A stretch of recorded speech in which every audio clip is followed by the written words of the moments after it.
Bispo Diocese Dili Dom Virgílio Cardeal do Carmo da Silva SDB hateten tasitolo nudar fato histórico foi líder mundial Igreja Católica na rua halau visita mai Timor-Leste.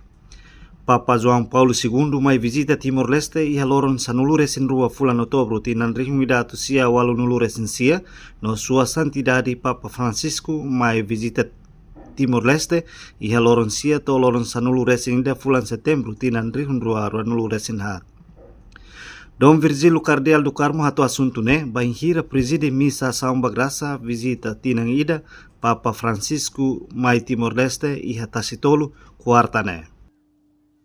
Evento histórico badaruak nian mak Papa Francisco ni visita mai rai Timor.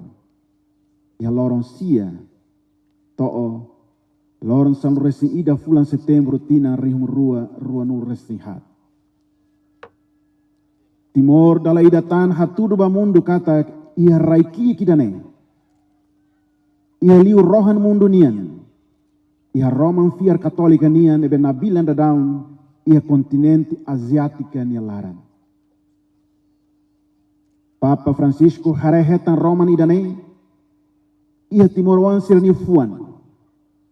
Ia labarik sira. Ia foinsa sira. Katuas ferik sira. Roman evangelho nian maksai sei for Roman baitania kultura no itania toman sira.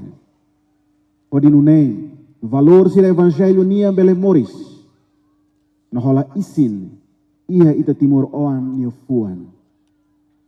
Pode transforma ita husilaran atau ita belemoris piar ida deit nebe ho ilas Timor oan nian.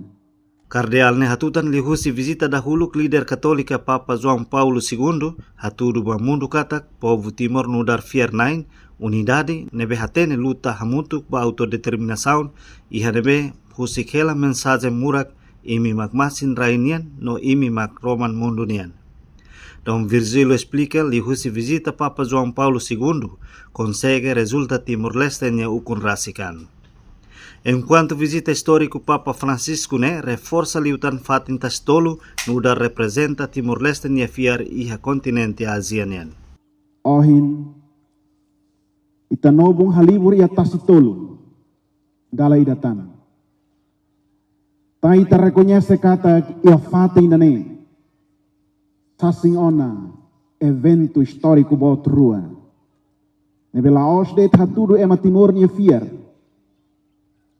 Mai bemos coloca rai Timor ia mapa mundo nian.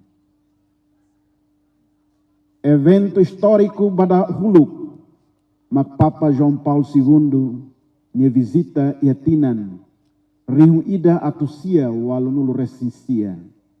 Hatudu bamun toma kata povo Timor, povo fiarnain, povo unido nebe hatene luta hamutuk bania autodeterminação. Papa husikela menong murak ba Timor wansira. Imi mak masing rainian. Imi mak Roman mundunian. Lieti hatinang balong husi Papa João Paulo II ni visita. Ikus mai tasimo graça o kun rasik anian. Nebe halo ita moris ia Roman liberdade ni larang. Entretanto, e a discurso Bispo Diocese Dili ne agradecemos ba nono governo nebe lidera husi primeiro-ministro Kaira Lasnana Gusmão tamba construiu na fato histórico esplanada Papa Francisco tasitolo dele.